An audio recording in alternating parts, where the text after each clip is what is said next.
All right, we will call our study session to order. If you guys can join me in the Pledge of Allegiance, I would appreciate it.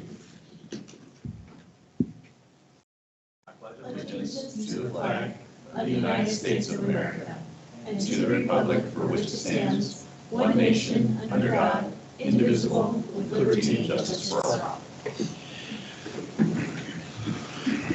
All right, thank you. Thank you to everyone who's here with us today. Thank you, Robin. Basically, Robin. Back there. Thank you to those who may be online or who will watch this later. Dr. Miller is stuck in traffic, looks like an accident on the 240, so he will be joining us as soon as possible. But we will go ahead and get started since we have an hour for our study session. Today, our study session is going to be on comprehensive school counseling program. It's a pretty big topic, but we have some slides to go through and discuss. And so, Dr. Pierce, if you want to kind of lead us through, we would appreciate it. Great, thank you.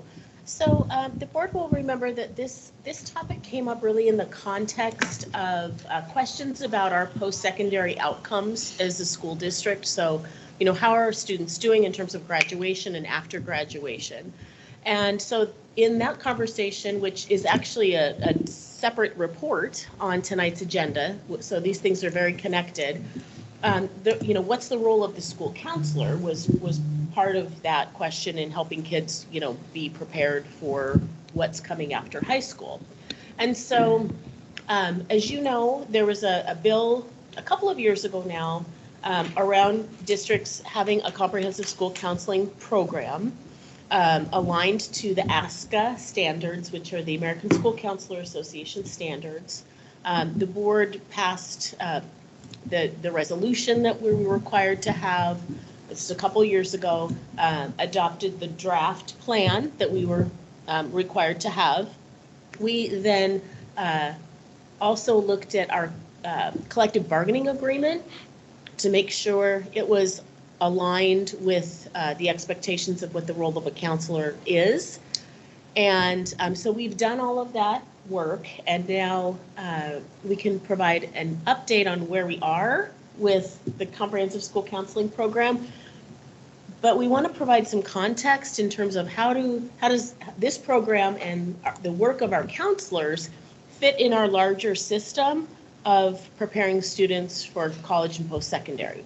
So this is very much aligned with our overall vision and mission as a school district, as you know, which is about preparing students. So when they leave us, they're ready for post-secondary education, work, and life. We have a vision statement that all students are, you know, destined to reach their highest potential. So we want to prepare them and make sure they know of all the opportunities that are available to them after high school.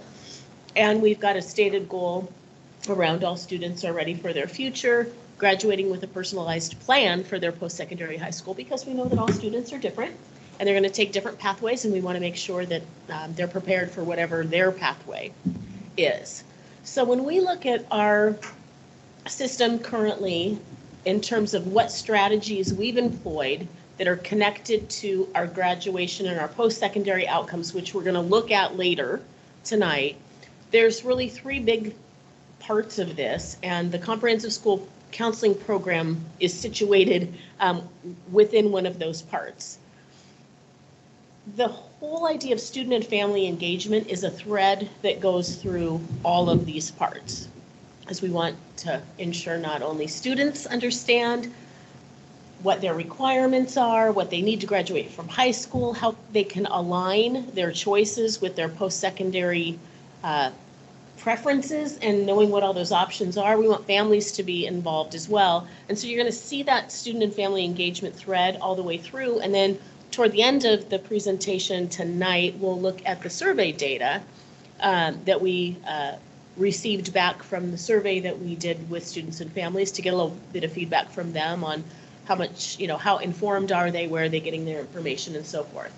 So before we get into the specifics of the comprehensive school counseling program and the role of the counselor, we're just going to start with the grad requirements and high school instructional program, because the way that everything is set up is really designed to help prepare students for that next step after high school. I mean, first ensure that they're engaging in high school and being successful in high school, graduating, and then prepared to go on to the next step.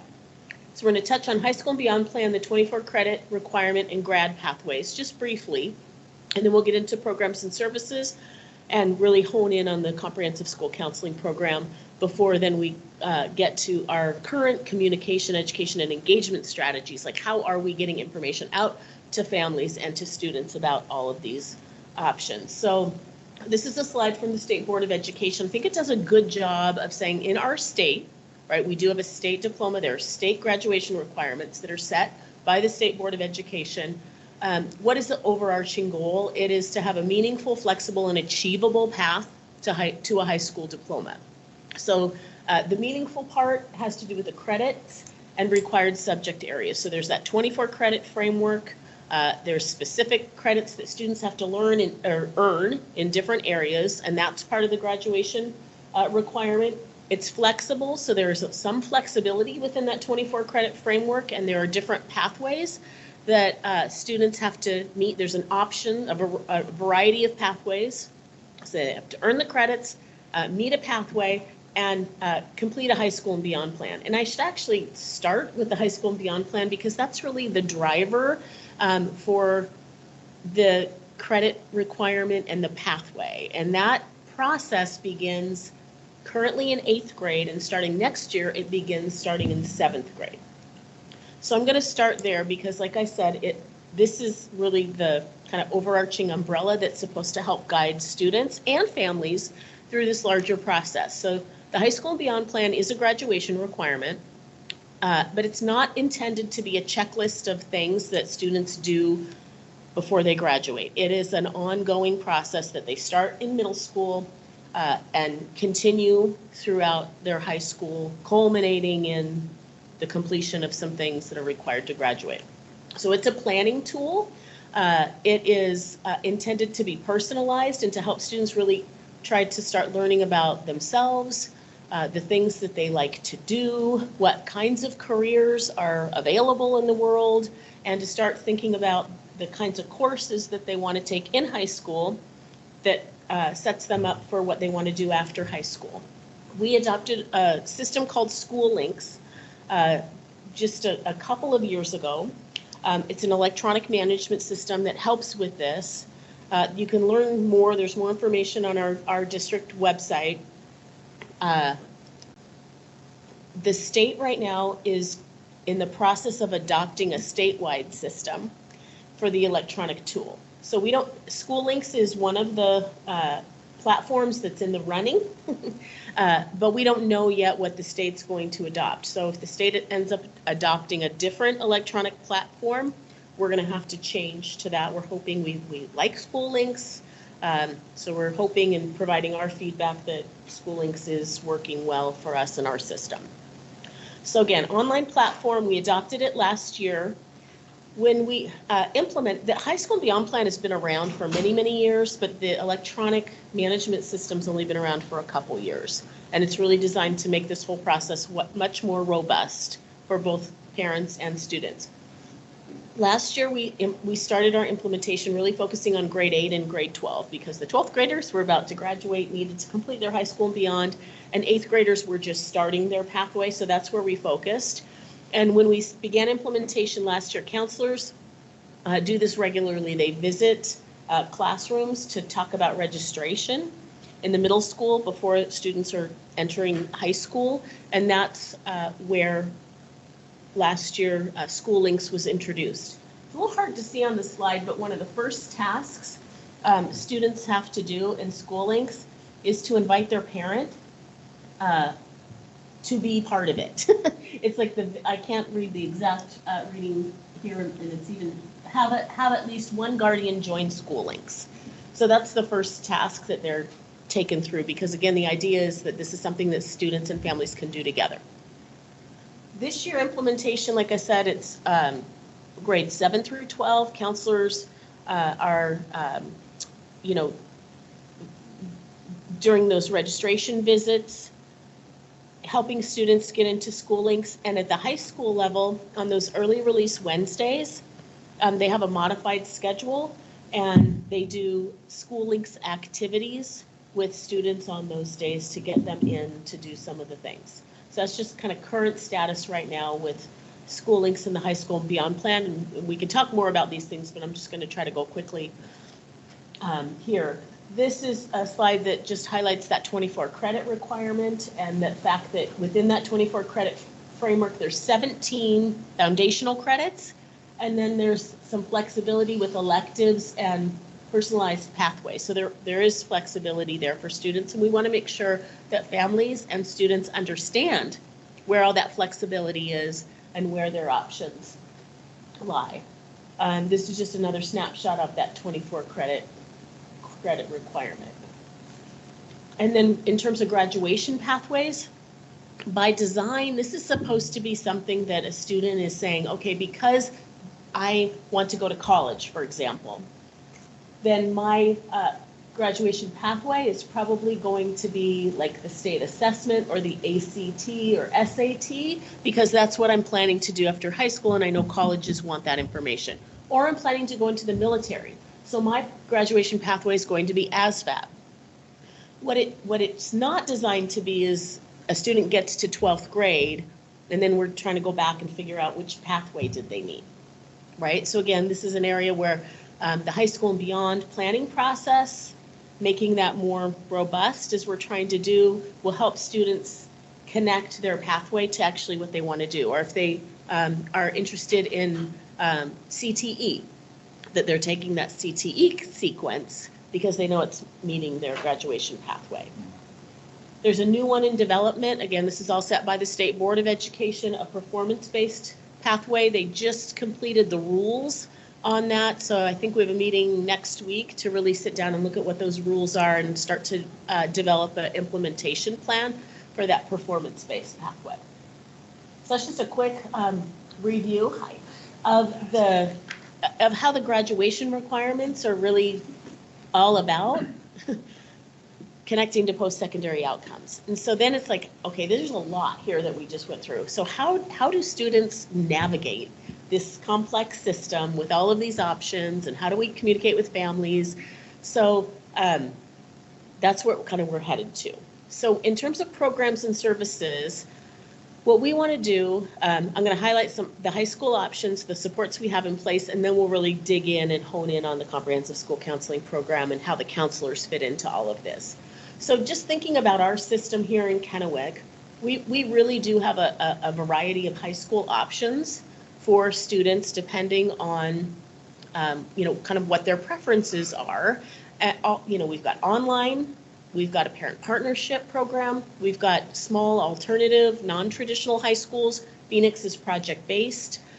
Legacy is not project-based, it's more just like a smaller high school. We've got a STEM-focused high school program along with Pasco and Richland. In Delta, we've got our 3 large comprehensive traditional high schools. Within those high schools, we've got CTE, IB, International Baccalaureate, that's at Kennewick High School.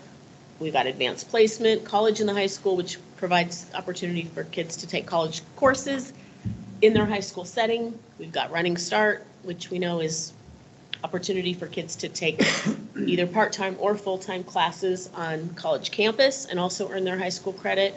And then we've got Dropout, TriTech is on there as well, and then dropout re-engagement programs. And one of the one of the high school outcomes that you saw in December, is our dropout rate. And I'll highlight a little bit more about, what we know about those kids who are dropping out tonight and how we're working to re-engage them.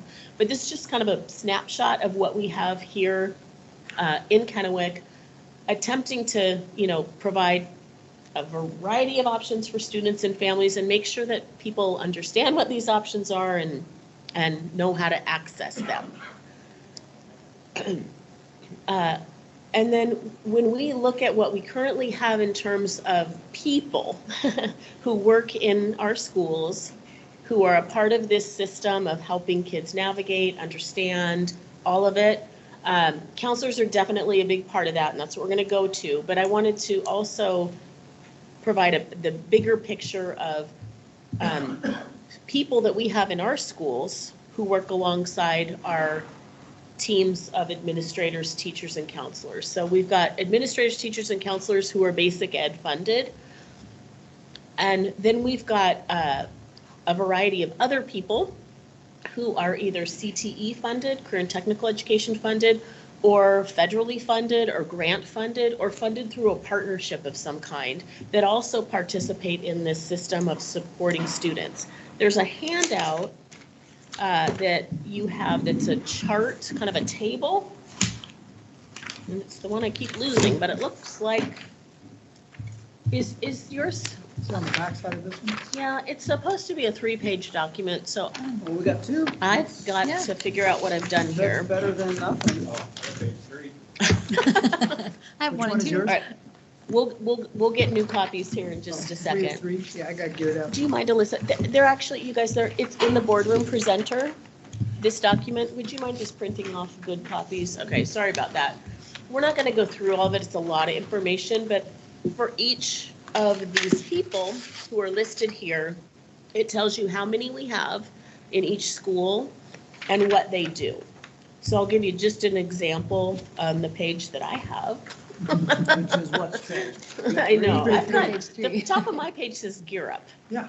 All right. Perfect. So Gear Up is one of those supplemental supports that is, we've got a program at each of the 3 high schools. Each site has a site supervisor, 2 to 3 student achievement specialists, and they work with identified group cohorts of kids to provide additional support for success in high school in preparation for post-secondary. So many of the programs and people that are on these 2 are really focused on students who are at risk, would be one way of saying it. Students who, are migrant students, are multilingual students.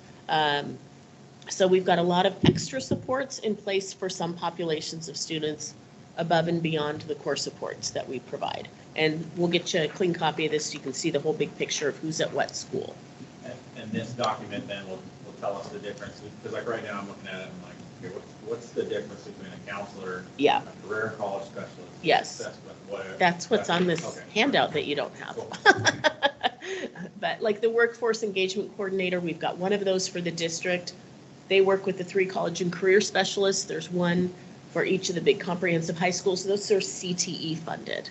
So they do certain job fairs, those kinds of things. Again, it's all on the sheet, whereas the other, some of the other people listed there are federal funded, and work with identified like migrant student populations and so forth. Okay.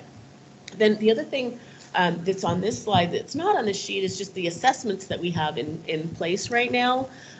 Some of these are connected, as you saw, to a graduation pathway, right? ASVAB, SAT, ACT. So we wanted to just provide a snapshot of what we have in place right now by school in terms of whether students are required or encouraged or just provided the opportunity to take one of these assessments and how it's funded. So right now you're going to see by looking at this that we don't have a consistent approach across the system. And so that is something that we want to move toward having a consistent, because you'll see like in some cases, we fund 11th grade PSAT for everybody, but it's only really required right now at Kennewick High School. So Kennewick says it's required and they administer it during the school day. The other schools administer it on a Saturday and communicate to students and families it's optional. So there's some differences right now that we want to address. Do we make it known to families what the PSAT is for? I mean, that it's not just a practice, it's the means of qualifying for National Merit Scholar? Yeah. Do we make that clear? Because I can tell you from my experience, no one ever talked to any of the people I've talked to About that. at all. I mean, I think the majority of people have no idea what it is. Okay. In fact, I know for a fact, every student I've ever talked to has never been told anything about National Merit Scholar. And I mean, the fact is that's, especially amongst our top 5%, that's a good way to make a lot of money for college. Yeah. So, I mean, most schools, if you're a National Merit Scholar, you've got a full ride wherever you go. yeah, So why are we not pushing that? right. Yeah, and I think, our overarching interest in all of this is, again, making sure that people know things. And they know all these opportunities and they know, and Again, so I that. go to the yeah. SAT, ACT, I'm, part of the reason I've asked to do all this is, to talk about this is because I can tell you, again, and I'm interested, I tried to pull up the surveys and they wouldn't pull up for me. I sent, sorry about that. I sent you guys a link yesterday that didn't work. Earlier today, I sent you a PDF of the PowerPoint that includes all the survey Perfect. results. So we'll see it later, but yeah. I mean, again, in the families I've talked to, none of them get any information on any of the postgraduate testing. They are not hearing, parents are not hearing anything about SAT, ACT, not only when it is, but how to sign up for it, when they should sign up for it, when they should take prep classes to get ready for it. Because quite frankly, to be competitive, if you're wanting to be competitive, it's probably a good idea to take prep classes or some type of assistance. Even some know that you can take varsity coaching, which the district will pay for. It's great. Right now. Yeah, exactly. They should be doing it right Sure. now. Yeah. They should be utilizing that. But I suspect if we look, it is grossly underutilized. And that's because a lot of parents a lot of kids have no idea it's even there. Or even if they do know, they go, oh, who cares? Why do we need an SAT? Because a lot of schools for the next 2 years aren't requiring it. But just because it's not required doesn't mean they shouldn't do it, because it will give them advantages if they do well. And I know this is skipping ahead a little bit because this is one of the questions I submitted, but that's why I asked the question about our parents, how early are parents notified of these testing dates? Because just like Josh pointed out, oftentimes to have the best result, you need to be practicing. And if Kennewick indicates that it's in the spring for 11th grade, I have an 11th grader at Kennewick and I haven't heard anything yet about when that test is coming up. In fact, we've been taking care of it all of ourselves, which is fine. But if the school has it scheduled, I know nothing about it. I don't have her involved in a course. And not only that, but I mean, this test is offered multiple times in different places. There's a reason for that. It's because kids can take it multiple times. Families need to be told, look, it's okay for your kid to take it 2-3 times because you want them to get their best score possible. And a lot of schools will take their best score or may take the combined average. But anything to pull them up. I mean, we're going to look at our graduation numbers later. And to me, particularly there are the number of kids going to 2-year and 4-year institutions. Not impressive. I mean, we're looking at 50% on those. Well, I think just through kind of the conversation too, it might be tweaking maybe the communication vehicle that we're utilizing, right? Because, for instance, I think you're mentioning varsity tutors. I feel like we've been beating that drum now for constantly and pushing it out and stuff. And so maybe we need to tweak where that right piece of communication goes to catch more parents maybe or something. But and that we might find that. So that's all I'm saying. I guess that's why, to me, I like what we're doing here. We're looking at the whole picture because we're going to see later on, in my opinion, we're not where we need to be in getting kids ready. In the slides we're going to see later, we're going to see 50% of the kids have no enrollment in any type of educational program or any type of further training after high school. That's half of our kids who are failing to prepare them for the rest of their life. It gets me fired up. So, I don't think that. Sorry. Yeah, we'll get into it, and maybe there's more there than it's saying. But if we don't have any record of their enrollment, and that's not where we need to be. Yeah. And I think I believe where we need to be as a system, where we want to be as a system, is making sure, and this we talked a little bit, that families and students know about all of the opportunities and options, and they can make the decision that's best for them and their family. Because for some families, college is not right what they're wanting, or for whatever reason, and so it's just, I hear what you're saying, and it's just like making sure that all options and helping kids see all of the we want every student to meet their highest potential. Absolutely, 100%. And so just in some of the data, it's hard to know But I would argue some of the with things that underneath is- the data. Yes, and I would certainly agree with that, but I think one of these things as we're going through all this, as we're talking about college, you're right, but I would, if we're seeing a lot of kids going into training programs or going into tech programs, I would understand that. That's a different picture, Yeah. but again, we're seeing less than 1% going in that direction, at least on the numbers we're getting. And so if that's the case, and the majority of kids, and again, it goes back to my fundamental belief, if kids understand, have a plan when they come into high school, we can't get them at 11th grade and think that by then we can change their trajectory. The fact is by 11th grade, you already need to have done a lot of the things to get yourself to college, if that is your goal. So a lot of these kids, when they start thinking about a college at 11th grade, they're too late, and then they give up. They go, well, I'll just kind of figure it out. And the don't do high anything. school and beyond, that's like, that's why starting it at 7th grade is where it begins. Yeah. Yeah. And really having an easy, clear roadmap to where you want to be. Yeah. So, yeah, so I mean, I'm in agreement with that. That's why we're having this conversation. And that's why we It's like, brought this yeah. up, is to Mhm. try to hone this down and figure out how we can improve it. So we're going to zero in a little bit now, hone in on the comprehensive school counseling program and how, what the counselors' work is in this larger system. And then we're going to go to what we're doing currently when it comes to information and educational events for families and students and our current communication efforts. Because if what we're doing currently isn't working or isn't reaching people, then that's what we want to look at, is how can we beef those efforts up. So Matt, I'm going to turn it over to Matt. Matt and K-12 and our Director of Student Services, that's who works directly with our school counselors and did the task force work last year. Prior to that, did work around the comprehensive school counseling program. So I'm going to turn it over to Matt to talk us through the next few slides that focus on our counselors specifically. So yeah, as we work to implement comprehensive school counseling at, based on the Senate Bill 5030, right? Okay. We've had a few steps along the way. Obviously, Tracy talked a little bit about establishing some of the plan and the framework around it.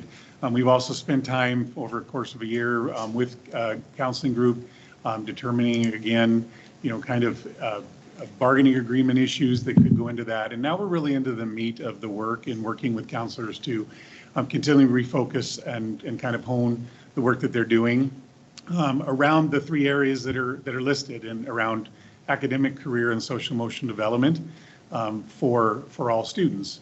The ASCA model, the American School Counselor Association model, really provides those standards and framework that we're working from to kind of determine what does the work of the counselor look like in doing those 3 things.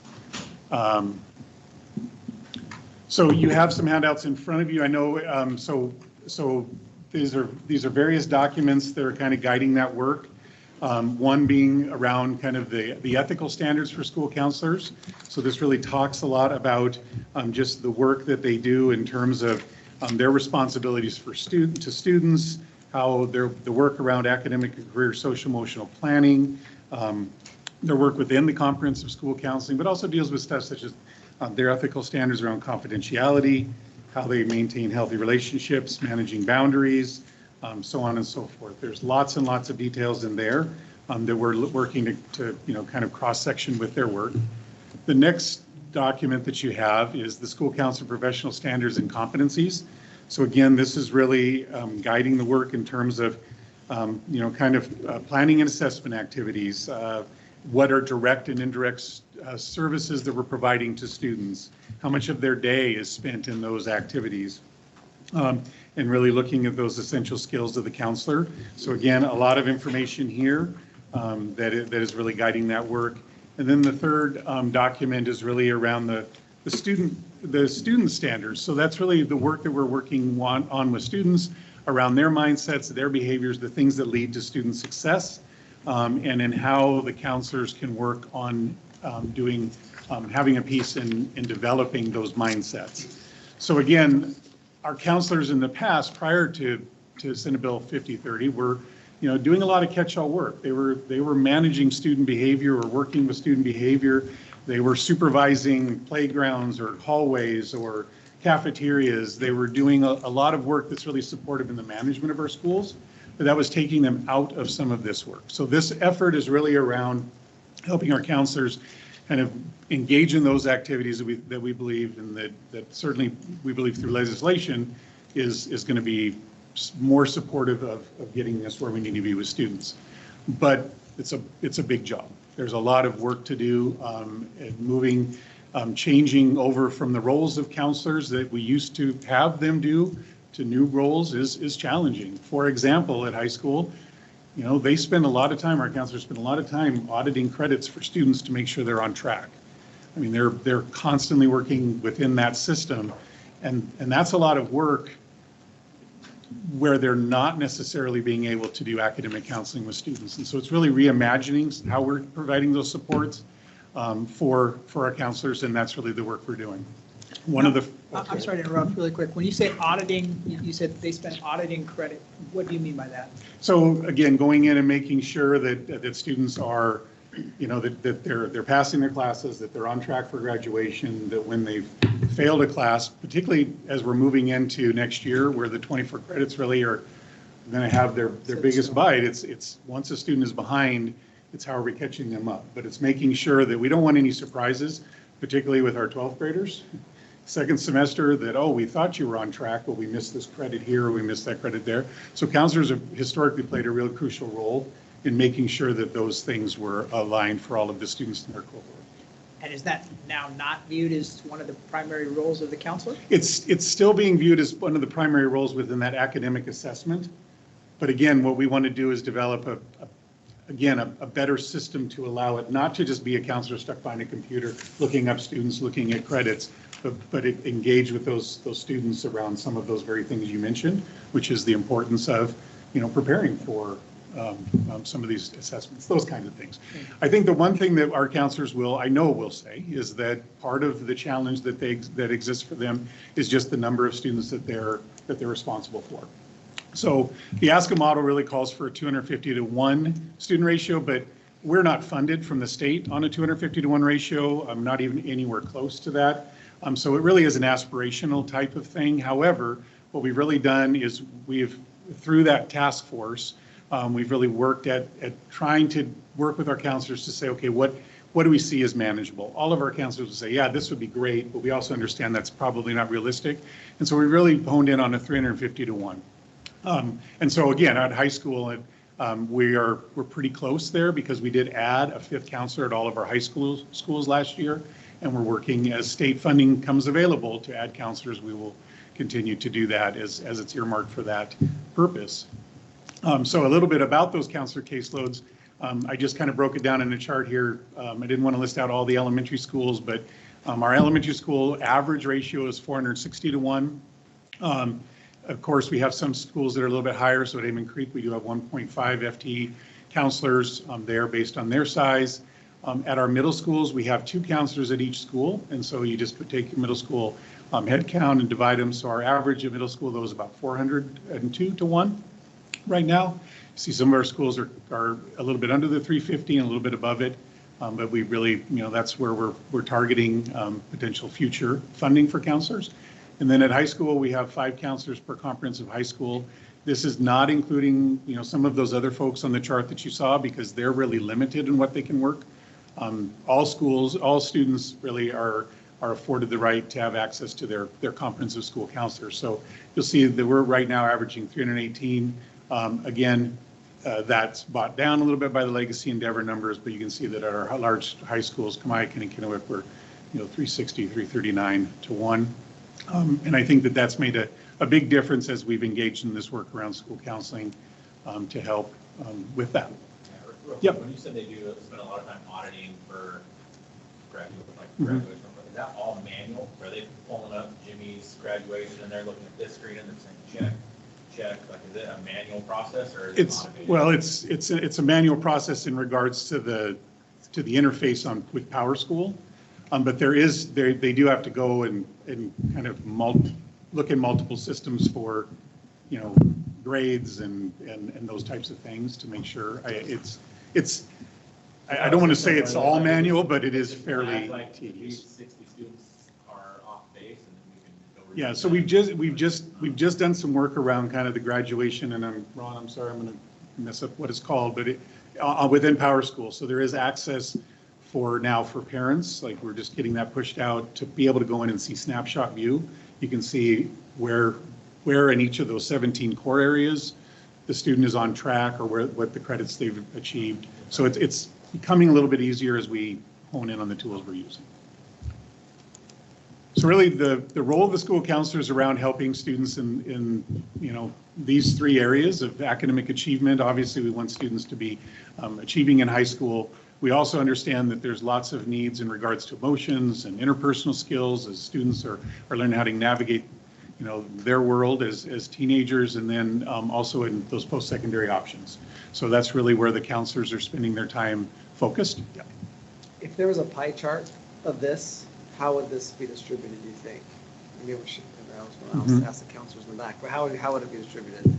Right. So the easy answer is that 80% of their day should be spent in these three areas.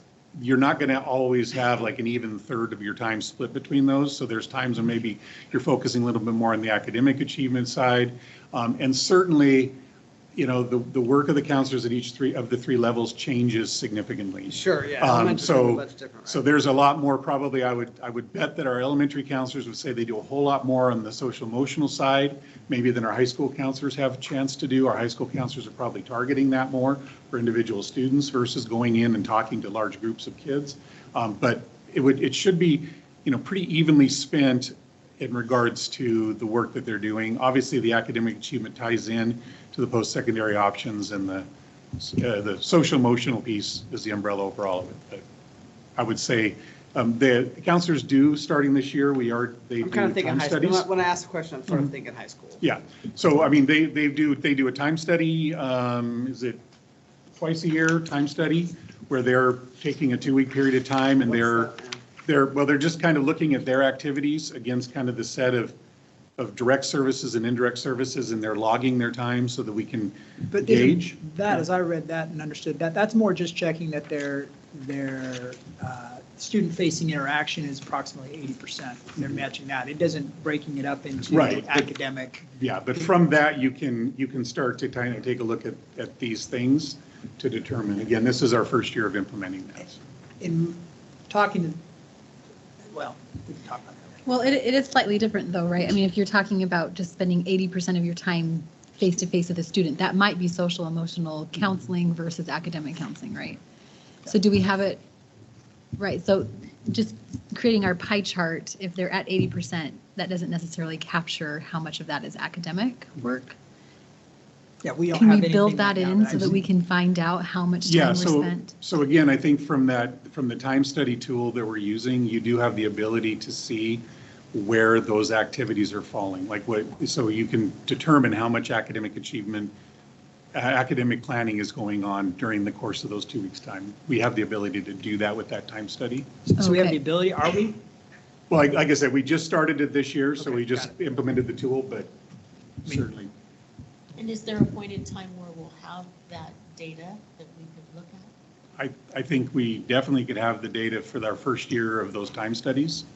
We could put that together for the end of this year. We have easily. one time study already done, right? Mhm. So we could look at the first semester and see what, give us, I mean, it's rough and dirty, let's be honest, but rough and dirty is better than nothing. Sure. Yep. So when we talk about what some of those appropriate duties are and kind of bucket them a little bit. So again, academic planning and goal setting is one of them. And this is really, when you look at the time studies, this is really where the time is broken down largely. What are school counseling classroom lessons? What's going on in the classroom or what's being delivered in terms of short-term counseling for students? We also talk about referrals, getting them, connected with mental health providers for long-term. Also different ways we're collaborating with lots of people. Our counselors have to collaborate with families, but they're also collaborating with teachers and administrators and a lot of other folks for student success. They're also involved in advocacy for students. So one of the changes within the ASCA model is that we don't have counselors, leading some of these groups, but participating in them to be able to advocate to students, but they'll participate in IEP meetings, for example. And then also doing data analysis and work with that. So those are really the areas that are appropriate duties, appropriate parts of the school counseling program. So just for example. Really quick, sorry to go back, and I don't hate, but would you essentially put that, I guess what I'm wanting to know is where our priorities lie, because do we need to change priorities, or in my mind, so is that how you see the priorities? Not necessarily in this order. I guess that's what I'm saying. What is the order? I think that. What is the order we're communicating to the, I guess, what is the order we're communicating to the counselors? Well, I guess what I would say is that these are all the different functions of a school counselor. So, I mean, if a student's having some emotional difficulty, probably short-term counseling rises right to the top on that particular day or in that particular time for a counselor, because they're probably dropping everything and working with the student who's in crisis. So they may be doing that, but there may be other times of the year where the academic planning piece, like I've talked about, making sure that, hey, we're getting all of our seniors, make sure their schedules are reflective of what they need. That may be the biggest focus. So I'm not necessarily sure that I, at this point, would be prepared to say which one of these things should be prioritized. But I do have some slides that will talk about kind of examples under these that might help us understand, like, okay, well, these are examples of what counselors are doing, then that may inform that. I guess my concern is if we don't clearly express to our counselors priorities, if with 350 to 1, they need to know where to best spend their time. If you've got 2 kids that you've got to deal with and you've got to choose which one, how do you choose? Time is limited, it's a limited resource. We need to clearly set, here are our priorities. In your opinion, what should the priorities be? I think number one's number one. Yeah. The whole point of being in school is academic planning and goal setting.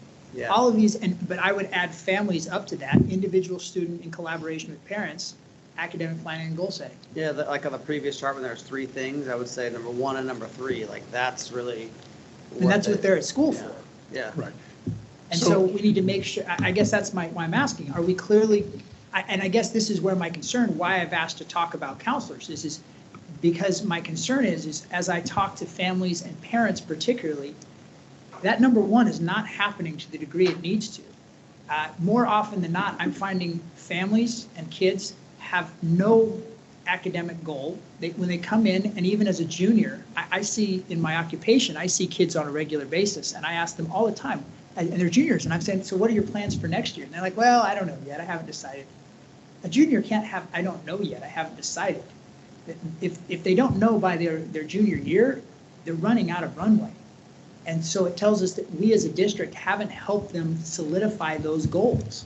And it's interesting because later there's a couple of slides with data from School Links that shows where our current seniors have said, this is what my academic goal is. So all of these systems sort of work together, and so that it's just interesting, right? And again, but by senior year, sure, they can write a goal senior year, but they've, yeah, again, and they're starting it now in 7th grade, and it can that's what we change need in is- 8th, it change all the way through, yeah. again, sitting there talking to kids. My issue is with academic planning. I've talked to, in the past couple of weeks, I've probably talked to 30 to 50 kids and families. I've started asking them, how do they decide what classes they're going to take every semester? And usually the answer is they talk to their friends. There's not a pathway that they're getting, or maybe there is, but they aren't aware, and parents definitely aren't aware of a pathway that they say, look, here's a clear pathway. If you do this pathway, you'll get to graduation, you'll be ready to go to college. If you're looking to go to this, here's a great pathway. If you're looking to go to the military, here's a great pathway. That makes it very clear. Instead, kids are wandering around asking each other, what did you take? How do you graduate? What do you need to do this? And parents are talking to each other, which is fine. But really, that's the blind leading the blind. We need our counselors, we need our school administrators who are directing them, saying, here is the best program that will get you, if you're looking to go to an elite college, here's the way to get all the AP classes in. So you can maximize your AP classes. If you're looking to go to the military, You here's how probably to have get you lots ready. of thoughts and ideas on that, and I Oh, don't know how great. sorry, No, I'm just, I mean, we won't get that all hashed out in the next 15 minutes. No. But I think it sounds like to me, like, there's probably needs to be some priority setting, and I think in partnership with Dr. Pierce and her team and the Yes. counselors, and, you know, like, let's. And I don't mean to rant, I apologize. Probably that, come up with. No, but I think it is important. I've been watching the clock as well. We only have 15 minutes left and we're not through the presentation yet. And the bulk of study sessions is so that we can have these types of conversations. And so I'm getting the sense that we won't even get to the tip of the iceberg of the thoughts and ideas. Yeah, we and won't things have the that we want. conversation like Yeah, we're all not even the going to have the ideas we have. conversation. So we're going to have to figure out a way to have this conversation at some point. And- Because I have a whole page of things that I wanted to ask and say. And so, and part of having the conversation is having a good base of what is, right? Mm-hmm. What is in place, what work are we doing? And then where are those opportunities? Where are the gaps? What's the data telling us? We have some data from the survey. So there's a lot. I mean, so it's true. I mean, I think there's got to be some level of presentation and information sharing so that we can have an informed conversation. And you're bringing in data that's, real data from people that you've talked to. And then we have data from the survey and And- it's a and- big topic. Yeah, I mean, and that's, yeah. I guess Yeah, I'm- so let's maybe get through it and then, yeah. But I'm kind of, I mean, this obviously, we're all interested in this topic, but it sounds like, I mean, you two both are very obviously passionate, you probably have some good ideas, and that's where I think you guys can work. With Dr. Pierce and her staff and kind of work through that and get those questions and fill us in and kind of that committee thing we were Yeah. kind of discussing. And if we, maybe perhaps that's what we do is say, look, let's form a special committee that is focused on this issue. And part of it is the more I get into it, to be blunt, the more frustrated I'm getting is because I feel like we're not meeting the goals, we're not meeting the expectations that I would see that we should have in making sure that kids, a lot of the people I talk to are parents who are very involved and make a very concerted effort to find out this stuff. And if these parents who are very concerted aren't finding it, I struggle to believe that kids from families whose parents have never been to college or families whose parents have limited education are going to find this stuff and do it on their own.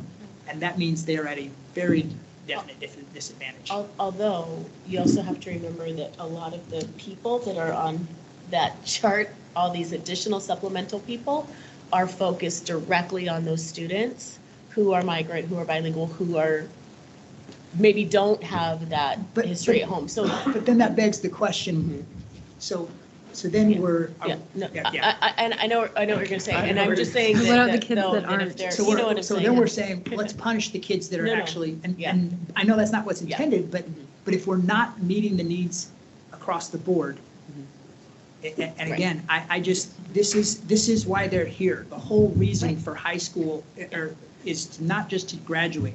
It's not a piece of paper. It is to get them ready for their future. And if we're not getting them to their future, Yeah. we failed. It Right. doesn't matter if we have 100% graduation.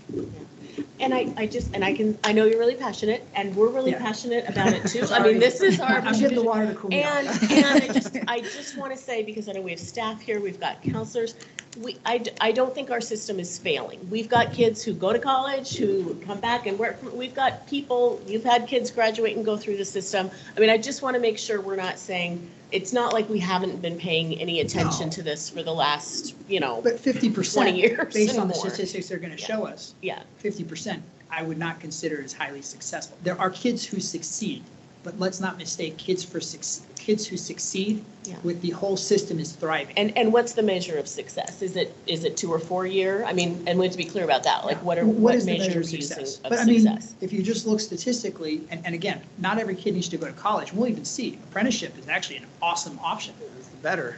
In Yeah. some Yeah. respects, it can be better. But if you just look at kids who graduate from high school and kids who graduate from college, the difference in income is over 1.2 million over their career. $1.2 million, that's a lot of money. And so I guess my point is not every kid's ready for college, but I think every kid coming out of college should have a plan of what they're doing going forward, and the plan isn't, we'll figure it out. Yeah. And I think a lot of that discussion can fit in later tonight when we get to graduation rates and things like that. Yeah. I'm curious with the time we have left if we can get to the student survey results, because Yeah. I think that's an easy place to pick up when we have the discussion again. Because my impression has been that it's rather a lack of communication to families and parents rather than the system being in place or functioning properly. So Yeah, there's some sort of Yeah. disconnect.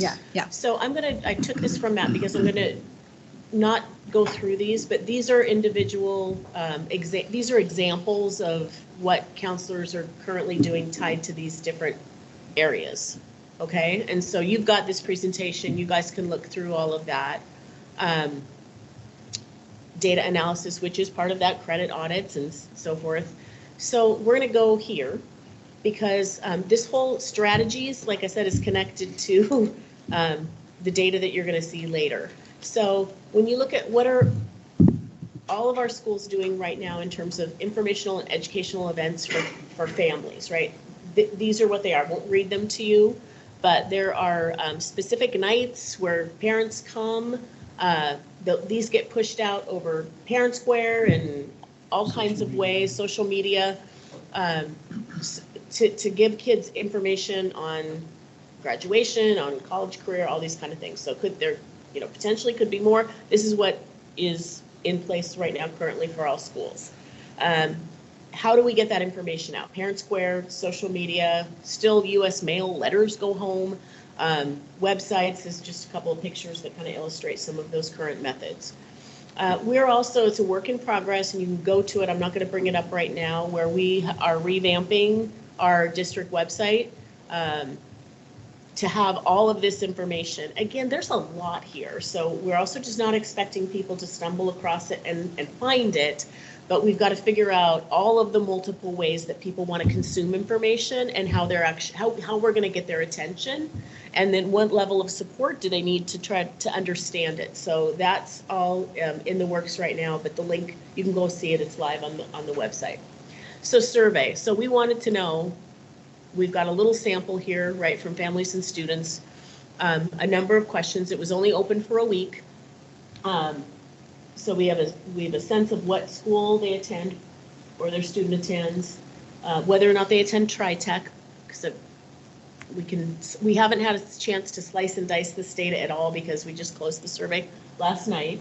But we know what grade level students are in. So one question, we provided a little bit of information about what we're currently doing in terms of high school graduation. And you can see, we do have the majority of people saying, both families and students saying like somewhat. And I don't know if we did this by grade level, what it would show, but we're going to have to look at it by that too. So, And just on the fact that the survey was open to people on Parent Square, or what is it called again? Parents. Parent Square? Yeah. Mm-hmm. Is the fact that we've already self-selected.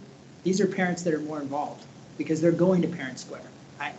Well, it We came got out. it. Parent Square out- pushes to you. No, I didn't get it on Parent No. Square, I just got it on the email. Yeah, Right, it was but- sent out over email too. But what I'm saying is you're self-selecting the people that will go and fill out the survey. You see what I'm saying? Well, I think It's that a happens self-selection anytime you have a bias. survey. Yeah. There's a bias here. People that are uninvolved are not going to fill out the survey. Yeah, but we can't hold parents' hands to go do this. No, you're right, but the whole point in saying that is understand that our data is going to be the top data, even in that. So we've got to, my whole point in saying that is your uninterested parent, your parents that are less involved aren't going to fill out the survey. I see now, I would actually disagree with that, because there's a lot of people on there that were kind of pissed off about the survey. Okay, and they may be- and that- I read it, I'm like, well, it's about right, because you're either going to get the people who are fully involved or the people who are mad. And That's what you get. So, and that's what I'm trying to say is understanding, I guess looking at the bias too of the people that are responding. You're just saying that this information is probably biased positively. I don't that- know. Right, okay. But we need to understand, we're just getting this data, but we need to understand where the data, Yeah. because it's Any data set has 232, and it's only limitations. 232 Right, kids. it's a limited data set in various ways. But people, have you received any information? or excuse me, how have you received information? So, majority of students are saying from my counselor. That's where they're getting their information. Parents, the majority is from their student. So that's interesting. Mm-hmm. And I do think there's a tendency currently for high schools to do a good job of communicating with students.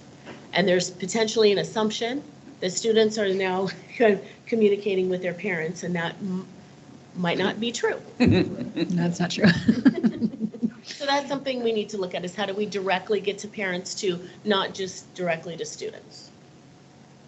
I won't read all of these to you, and you guys have the slide deck so you can look at it, but this gives us good information, at least to start, right? Some information is better than no information, about where are some opportunities where we could focus. So, I'll let you look at this, and I'm thinking, yeah, we're going to have to figure out what the next step is. And If we've got the slide deck, Yep. we can go home and look at it. Yep. So click through this real quick. The top answer of parents of who they've contacted, it's either the counselor, or I haven't contacted anyone. Students, the top person they've contacted is their school counselor. Asked about high school and beyond plan, aware of it, aware of school links. Again, majority of parents not at all. So there's a question for us there. Yeah. So I wanted to take a minute to highlight this because there's a connection here if you just stick with me. So we also wanted to ask the question, get a little bit of information about the potential of financial literacy credit requirement in this survey. So what we did is we asked about the computer competency requirement. And again, the reason we focus, I didn't do a good job of addressing this and when the question came up about why are we focusing on Microsoft Office instead of Google when our kids, we've got Chromebooks, because employers, this is what employers want, right? Employers want kids to know how to do Word and Excel and these kind of things. So that's why we focus on those applications for computer applications. But we asked about how important do families and students, and you can see high percentage of families think it's important, and about half and half on kids. And then we asked about financial literacy, just gave them a sense of kind of what we're considering. Over 90% of families said yes, it's important, and 74% of kids said yeah, it's important. And we asked a question about implementation and this idea of what if we went to a half computer competency and a half financial literacy, and some pretty high levels of either a completely agreeing or somewhat agreeing. So one thing I wanted to highlight, and I know there's a resolution on the agenda tonight, that House Bill 1915 did unanimously pass out of the House. The wording has changed since the last time that we saw the bill. I'm not going to go into that right now, but just to come this to whole circle, one of the strategies that we're thinking about if we move to a half computer competency and a half financial literacy is we could also kind of revamp computer competency to turn it into a college and career readiness / computer applications course that included still computer applications. And this is a high school course. We would still have computer applications in the middle school too.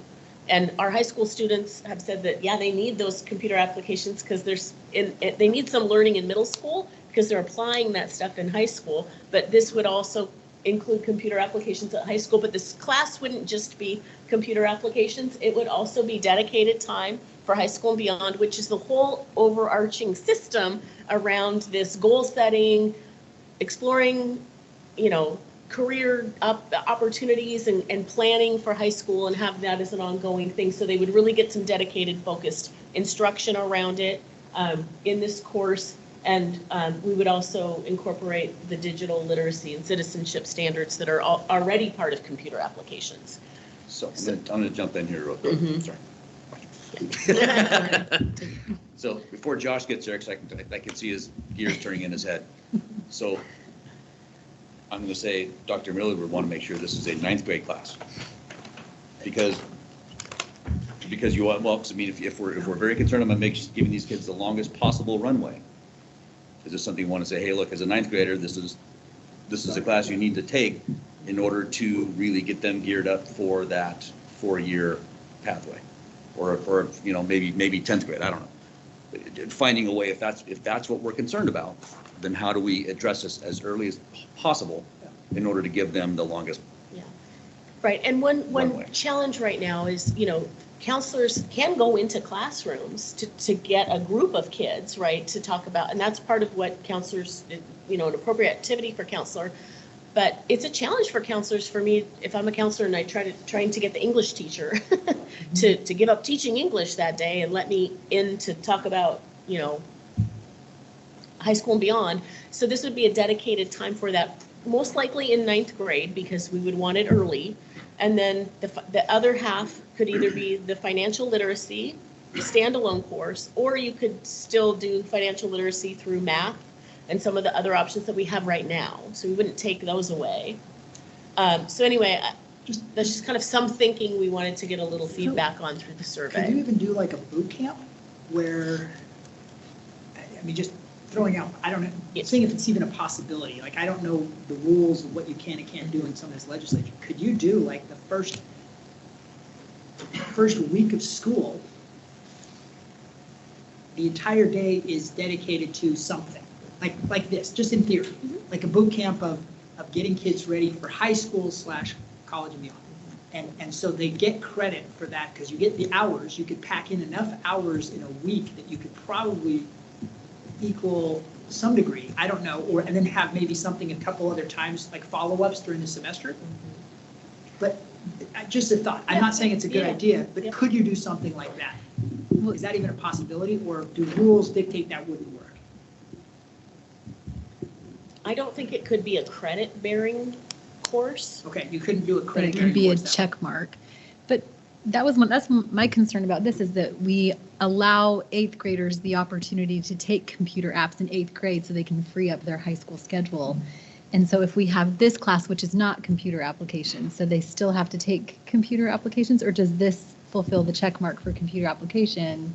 This would be where students earn their computer applications competency. So then that required for 8th grade graduation. class is, We're still going to provide computer applications instruction in middle school, but not necessarily wouldn't for count for- credit or for high Right. school. And right now it does, correct? right? And technically, there's some issues with that because of funding and CTE, and I can't go into all the, I'll try to explain it at Yeah, a different well, time. and but availability, there's it just not enough. You can't fit all the students that Yeah. want to take it. Quickly, do we know what percentage of middle schoolers, come into high school with all of their potential credits, their high school credits done?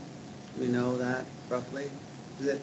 All the credits they could earn in middle Yes, school all the being possible completed. credits. Like Yes, Spanish, yeah. algebra, computer. Yeah, who knows, but I mean, Washington State history is about the only one actually required, right, in middle school to take. That's a- Spanish is an option. That's what I'm saying, like, if we made those required, no, like every middle school where you're going to graduate with Yeah, these, you you're gonna can't- come into high school with Yeah, these the credits problem already. is we've got art and other like Yeah. requirements that are, there's like middle school requirements. Well, some right? kids are So- doing it though, right? I mean, What's that?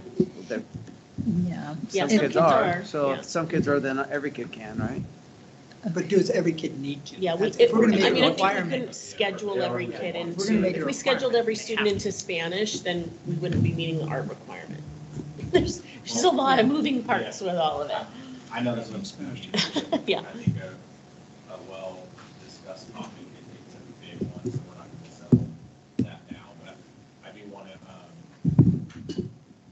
not officially, but it sounds like you two are obviously still have questions that you want to get done, so maybe you guys can work with Dr. Pierce and well, do we want look to, for some solutions and roadblocks, and then once we've got some of that stuff, then bring it back and we can discuss or take any actions we need to as a board. Do that. Sure. Dr. Pierce? My suggestion would be, and it was just maybe a formality, but that you form, we go through the process, the board goes through the process of at the next meeting, if that's what you want to do.